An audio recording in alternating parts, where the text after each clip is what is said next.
देखिए, लोकसभा चुनाव में कुछ ही महीने रह गए हैं, लेकिन आज हम बात करेंगे बिहार के सबसे चर्चित सीट को लेकर। हाजीपुर लोकसभा सीट इस बार चर्चा का विषय बना हुआ है। एक तरफ चिराग पासवान के चाचा पशुपति पारस जो वर्तमान में वहां से सांसद हैं, और दूसरी तरफ लोजपा रामविलास के राष्ट्रीय अध्यक्ष चिराग पासवान का भी लगातार हाजीपुर लोकसभा सीट को लेकर बयान आ रहा है और साफ तौर पर कह रहे हैं कि हाजीपुर से ही लोजपा रामविलास का उम्मीदवार ही चुनाव लड़ेगा। हमारे साथ सत्याग्रह लाइव्स के संपादक सानू पांडे जी हैं। इनसे हम जानने की कोशिश करेंगे कि आखिरकार बिहार में जो अब 40 लोकसभा सीट में खूब चर्चा हो रहा है, क्या लगता है चिराग पासवान बिहार में उनका भविष्य आप क्या देखते हैं?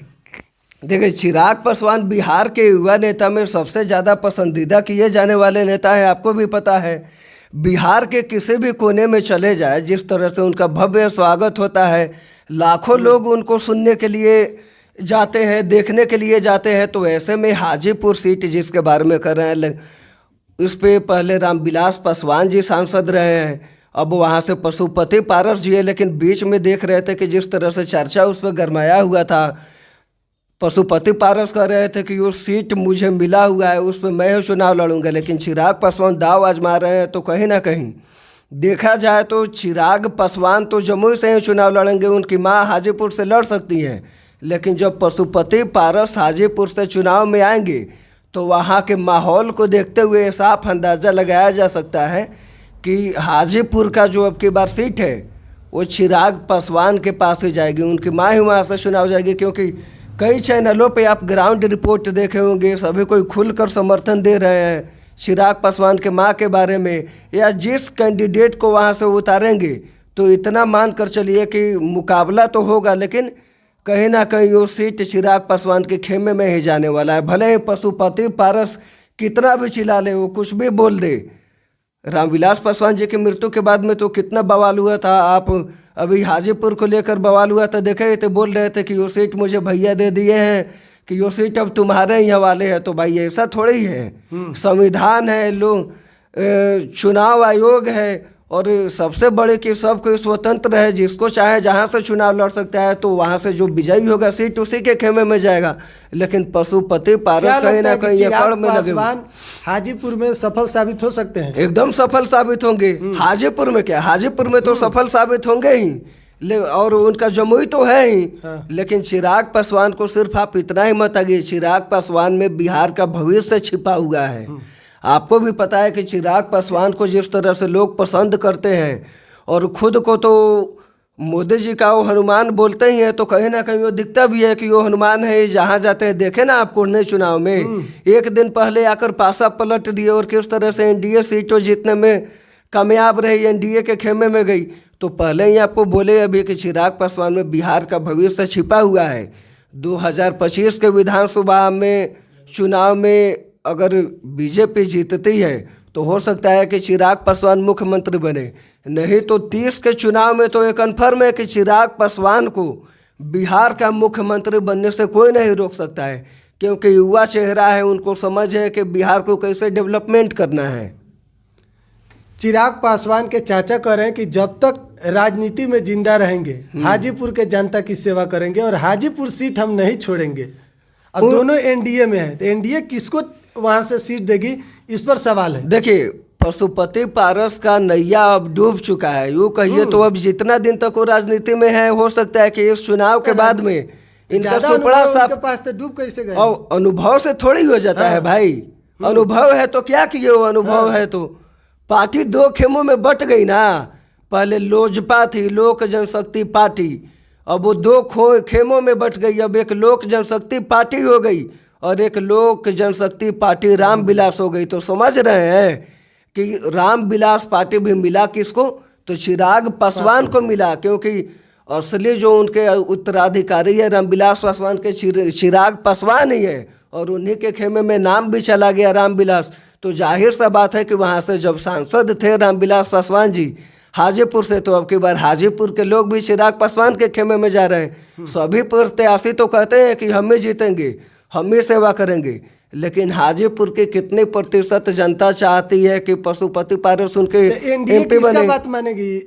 पशुपति पारस वहां से सांसद है और चिराग पासवान से ज्यादा सांसद उनके पार्टी के हैं। चिराग पासवान से ज्यादा सांसद उनके पार्टी के हैं, लेकिन आप देख नहीं रहे हैं कि पशुपति पारस के पार्टी के नेता जो वैशाली से एमपी हैं किस तरह से लगातार चिराग पासवान के पीछे पड़े हुए देख रहे हैं ना, मीडिया में खुला है ना जी। उनका जन्मदिन बधाई दिल्ली से देने से लेके या पार्टी के बैठक से लेके किस तरह जा रही हैं।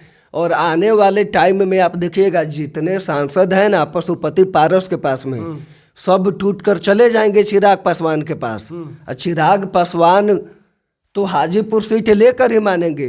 अगर एनडीए में ये मामला अगर सुलह नहीं हो पाती है तो फिर भी आप जानते हैं कि 2020 का विधानसभा चुनाव हुआ था जिसमें चिराग पासवान की party LJP R, JDU, BJP ये तीनों थी ना, लेकिन चिराग पासवान को देखे ना, जहाँ जहाँ जेडीयू की कैंडिडेट थी वहाँ पे अपने नेता को उतार दिए थे, कैंडिडेट को उतार दिए थे। तो स्वाभाविक है कि अगर एनडीए इसका हल नहीं कर पाएगी फिर भी चिराग पासवान अपनी माँ को वहाँ पे उतारेंगे ही।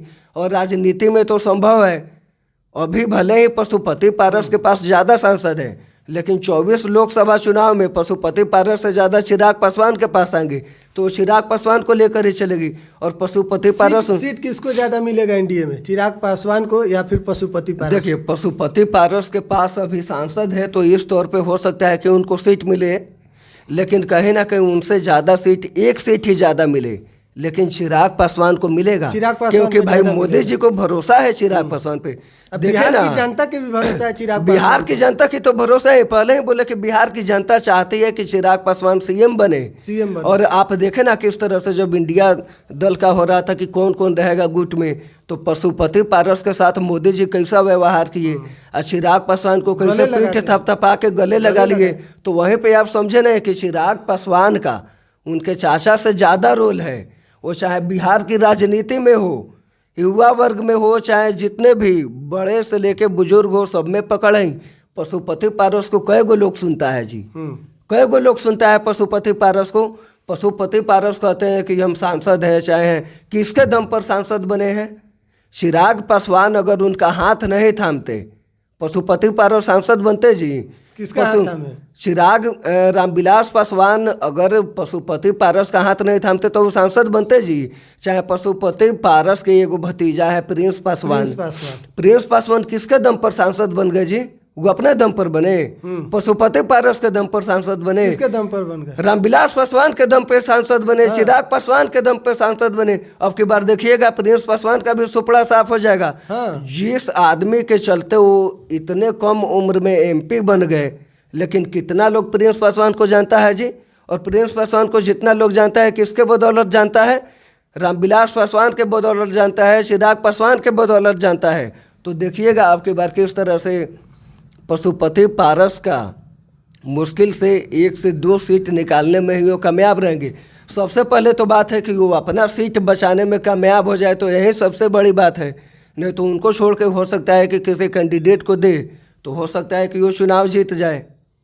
आपसी जो परिवार का दोनों के बीच में आप कह सकते हैं जो नाराजगी है, चुनाव में भी देखा जाएगा क्या? एकदम देखा जाएगा। आप रुख नहीं देखते हैं जी। किस तरह से चिराग पासवान पे उनके चाचा आरोप लगा रहे थे, किस तरह से बातें बोल रहे थे। तो ये अंदाज़ा लगा लीजिए, भले कितना भी मोदी जी ज़्यादा से ज़्यादा मना सकते हैं तो चिराग पासवान को एक हद तक मना लेंगे, लेकिन पशुपति पारस का जैसा रवैया है, जैसा चाल है, वो बिहार में सबसे ज़्यादा भाजपा में सीट लेने वाले पार्टी बनते। अगर पार्टी 2 खेमों में नहीं बढ़ती तो एक ही पार्टी रहती, लोजपा जनशक्ति पार्टी ही बन जाती। तो ना वहाँ पे उपेंद्र कुशवाहा का रोल रहता, या हो सकता है भविष्य में मुकेश सहनी पार्टी एनडीए में जुड़ जाए तो ना उनका रोल रहता। सबसे ज़्यादा इन्हीं लोगों के पास सांसद रहता बीजेपी के बाद। और एक किसी भी दल के साथ जिस तरह से रामविलास पासवान जी मौसम वैज्ञानिक थे, तो चिराग पासवान तो नहीं बनते, लेकिन बिहार में सबसे ज़्यादा लोकसभा में सीट के बारे में रहती तो लोजपा पार्टी ही रहती। चलिए, बहुत बहुत धन्यवाद आपका। आप लोगों की क्या राय है कमेंट बॉक्स में हमें ज़रूर बताइएगा। बिहार 100 आप देख रहे हैं, बहुत बहुत धन्यवाद।